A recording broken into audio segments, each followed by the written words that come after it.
She wasn't born with a silver spoon. In fact, she was born with nothing at all. In a tiny, crumbling house on the outskirts of Lagos, with cracked walls and no electricity, Zainab used to watch glamorous women on Instagram and whisper to herself, "One day that will be me." While others were dreaming of being doctors or engineers, Zainab only had one obsession: fame. Not just any fame. Rich fame. Designer bag fame. Jet to Dubai on a whim fame. And in her eyes, Instagram was the ticket. But life didn't roll out the red carpet for her. She tried everything. Cheap makeup tutorials, fake giveaways, even posing next to borrowed cars. The likes stayed low. The comments? Cool. People laughed. They said she was desperate. Even her own best friends, Lola, Ada, and Mimi, begged her to slow down. You're changing. It's not worth losing yourself over social media." But Zainab, she had already made up her mind. And one night, as she lay on her thin mattress, heart pounding with frustration and envy, she whispered a prayer. Not to God, but to whatever could hear her pain. "I just want it all. The clothes, the cars, the money. Even if I have to give up everything, and everyone." That same night, a strange DM landed in her inbox. An anonymous account. No profile picture. No followers. Just one message. "How badly do you want to be remembered?" Zainab laughed. Thought it was a scam. But curiosity is a dangerous drug. She replied. "More than anything." The reply came instantly. "Then listen closely. There's a price. And it starts with someone close to you." She froze. Was this a joke? A prank? But from that moment, everything began to shift. 2 days later, Lola, her childhood best friend, had a seizure out of nowhere. She died on her birthday. Mysterious. No explanation. Zainab cried harder than anyone, posted a heartfelt tribute, even created a GoFundMe for Lola's family. The post went viral. For the first time in her life, Zainab was trending. She gained 50,000 new followers in one night. And as she stared at the numbers exploding on her phone, she heard a voice. It wasn't outside her. It was inside. That was the first. "Are you ready for the next?" Her heart dropped. She should have stopped. She should have prayed. But instead, she smiled and whispered, "I'm ready." A week after Lola's funeral, Zainab was no longer the same girl from the slums. Brand deals started falling from the sky. Luxury wigs, designer sunglasses, paid trips to Nairobi, Johannesburg, and finally, Dubai. The girl who once begged her friends for transport money was now getting paid thousands of dollars just to post a picture with a smoothie. But deep down she knew. None of it was free. Lola's death haunted her at night. Not in dreams, but in visions. Zainab would wake up to whispers in the dark, mirrors that fogged up with words she didn't write, and the smell of something burning, though nothing was on fire. Her soul was splitting in two. The girl who missed her friend, and the woman addicted to glory. And then came the second message. "You know the rules. Choose." This time it was harder, because the next on the list was Ada. Ada, the one who shared her last meal with her when they were both broke. The one who stitched her first fake Gucci shirt for free. The one who used to say, "Z, when you blow, don't forget me." But Zainab already had. The money, the lights, the clout. It had changed her. And the worst part? She didn't even hesitate. She invited Ada to Dubai. "Babe, let's do girls' trip. My treat. First class all the way." Ada screamed on the call. She was over the moon. They landed, laughed, took selfies by the Burj Khalifa. People stared. Zainab's followers now crossed 500,000. She was unstoppable. But that night, as they danced under the neon lights of a rooftop party, something shifted. Ada complained of feeling dizzy. Within minutes she collapsed. They said it was a heart attack. At 25, Zainab's scream pierced the entire hotel. But inside her it wasn't shock. It wasn't pain. It was relief. Because in that moment, she felt it again. That rush. That invisible hand lifting her to the sky. The next morning, every blog, every influencer page, every gossip site in Africa had her name on it. Influencer loses second best friend in Dubai. The internet sends love. Sympathy turned into sponsorships. Grief became gold. And just like that, Zainab was invited to host an international fashion event. Her dream had come true. But at what cost? Later that night, alone in her penthouse suite, she looked in the mirror. And she didn't recognize herself. Her eyes looked darker. Her skin, almost glowing, like someone or something was using her body as a shell. She tried to wipe off her makeup, but her reflection didn't move. And then the voice came again. One more, Zainab. One more. And everything you desire will be yours forever. She knew who it had to be. The final friend. Mimi. But Mimi wasn't like the others. She was different. She knew things. And Zainab was about to find out. That Mimi wasn't the prey. She was the trap. Zainab tried to stay calm. But deep inside, something was cracking. Mimi was the last one. The final friend from her old life. The one who always walked in shadows and talked like she had secrets buried in her skin. Mimi had never chased the spotlight. She avoided parties, deleted social media, and spoke of energies and balance in a way that once seemed spiritual, but now felt prophetic. So when Zainab called and said, "Let's go to Morocco. All expense paid. Girls' trip." Mimi paused. And then she said with a low voice, "Z, are you sure you want me to come? You know I see through things others don't." Zainab laughed, forced and shaky. "Of course. I just miss you." But Mimi's words echoed in her skull for hours. She knew. And Zainab could feel it. Mimi wasn't going to be easy to offer. She might even be the reason everything falls apart. Still, the plan moved forward. They flew to Marrakesh. The villa was beautiful, the colors rich, the pool like melted sapphires. But Zainab couldn't enjoy it. She kept watching Mimi, who watched everything else.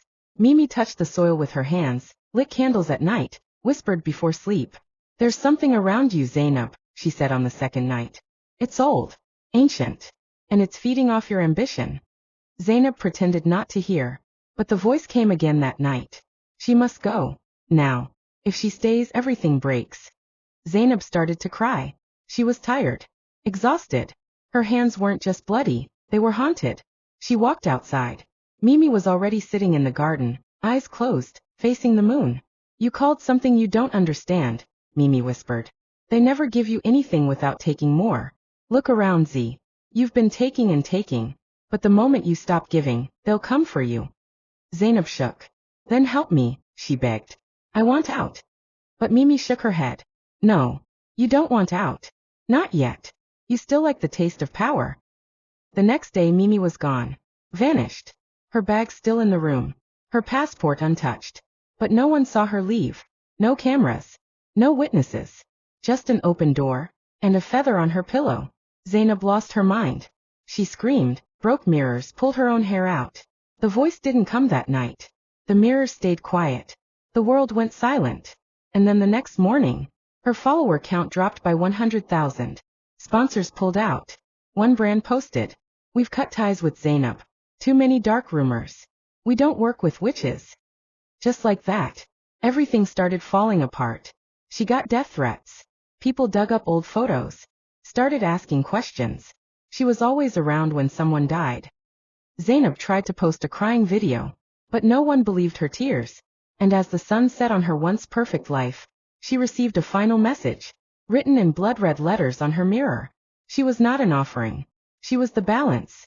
And now chaos is free. Zainab ran. Left the villa, the city, the fame. But the chaos followed. Zainab fled Morocco like a criminal. No goodbye. No luggage. Just a stolen hoodie, trembling hands, and a heart beating like a war drum. Back in Lagos, her once glorious apartment felt like a prison. Dark corners moved when she blinked. The mirrors whispered her name. And her phone? Completely dead. Not broken. Just off. Permanently. The silence was worse than any noise. She called people. No one answered. She texted brands. Emails bounced back. Even her mother stopped responding. It was like she had been wiped from the world. Erased. Then one night, someone knocked at her door. Not once, but 5 times. Slow, rhythmic. Like a countdown. Zainab froze. She didn't want to open it. But the knock came again. This time from inside her bedroom. She screamed. Ran to the mirror and threw a blanket over it. But the whispers had returned. "You broke the balance, Zainab. You disrespected the sacred. And now, it's your turn to be taken." She tried to sleep, but she couldn't. Her dreams were worse than her reality. In them, she was being dragged by her ankles through dark corridors. Each wall marked with the faces of her friends. Nana, Vicky, Lami, and Mimi. Mimi's face was the only one that moved. And in the dream, she whispered, "They never wanted me, Z. They wanted you. I was just holding them off. But now they're hungry." Zainab woke up in sweat and blood. Her bedsheet slashed. Her eyes puffy from crying in her sleep. She went to the church the next day, barefoot, hair wild, begging for help. But as she stepped inside, the priest collapsed. No one would touch her. People whispered, "That's the girl from Instagram. They say she sacrificed people. She walks with demons." She became a myth overnight. Not an icon. Not an influencer. But a warning. They said her shadow moved on its own. That birds died when she passed. That mirrors cracked in her presence. She tried to see a traditional healer. He took one look at her and screamed, "You're not just cursed. You're claimed." She begged, "How do I undo it? Please. I'll do anything." But the healer only shook his head. "Once you feed the darkness with blood, you don't undo it. You replace it." Zainab didn't understand. But that night, in her ruined apartment, she opened a box. Inside was a photo. Of a baby. A child she had never seen before. Yet something in her soul screamed, "Mine." And written on the back in black ink, "You fed it with friends. Now feed it with family." Zainab collapsed. What had she started? What was she becoming? And worse, was she now the offering? Zainab didn't sleep that night. She sat on the floor, surrounded by luxury handbags and blood-stained designer heels. Souvenirs from a life she no longer recognized. The baby's photo still trembled in her hands. Family? She had none left. Her father died when she was a teenager. Her mother hadn't spoken to her in years. Her siblings? Disappeared after she rose to fame. Or maybe she had pushed them away in her hunger for attention, for perfection, for more. But there was one person. Someone she had erased from her life like a typo. Her younger cousin, Simi. Simi, who once braided her hair. Simi, who called her big sister, even when Zainab stopped visiting. Simi, who once said, "Z, don't let the world change your heart." Zainab hadn't thought of her in years. And now something, or someone, was forcing her to. She tried to throw the photo into the fire, but it wouldn't burn. It screamed. A long, piercing infant cry that shook the walls of her apartment and shattered every mirror. She covered her ears, crying, begging, "What do you want from me?" But the answer had already been written. You chose the pact. You owe the blood. Or the blood will choose itself. That night, Simi called her. Zainab stared at the screen in horror. How? They hadn't spoken in over 6 years. Her number wasn't saved. But there it was. Simi calling. She didn't answer. The call came again. And again. And again. Until the phone exploded in her hands, leaving only a voice, whispering through the smoke. "She's the last piece. Bring her, or she will come to you." Zainab ran. She fled to a mosque, then a church, then even to a cemetery. Anywhere she thought the spirits wouldn't follow. But they were always there. In the shadows. In the air. In the silence between each breath. Eventually, she returned home, exhausted, broken, eyes red from crying. She opened Instagram one last time. Her follower count? 0. She had been unfollowed by the entire world. And then, a notification. Live request, unknown viewer. She clicked it, out of fear, out of instinct, out of surrender. Her phone turned on, and she went live. But the screen showed her. Not the glamorized version. Not Zainab the influencer. But Zainab the lost girl. Sitting in the dark. Surrounded by screams. Haunted. And behind her, in the camera's reflection, the spirits of her 4 friends. Nana. Vicky. Lami. Mimi. They were watching. Waiting. The comments began flooding in. What's happening? Is this real? Zainab, run. The mirror. Look behind you. But she didn't run. She just whispered, I'm sorry. I wanted the world. And I gave it my soul. Suddenly, the lights exploded. The screen went black. The live ended. Forever.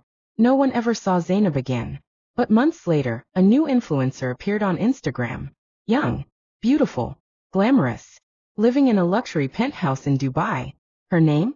Simi. And when people looked closely, they noticed something strange in her photos. In every mirror. In every background reflection. In every sunset selfie. There was another face. A familiar one. Zainab's. Still watching. Still waiting. Because in the world of fame and fortune, nothing comes free. And every light casts a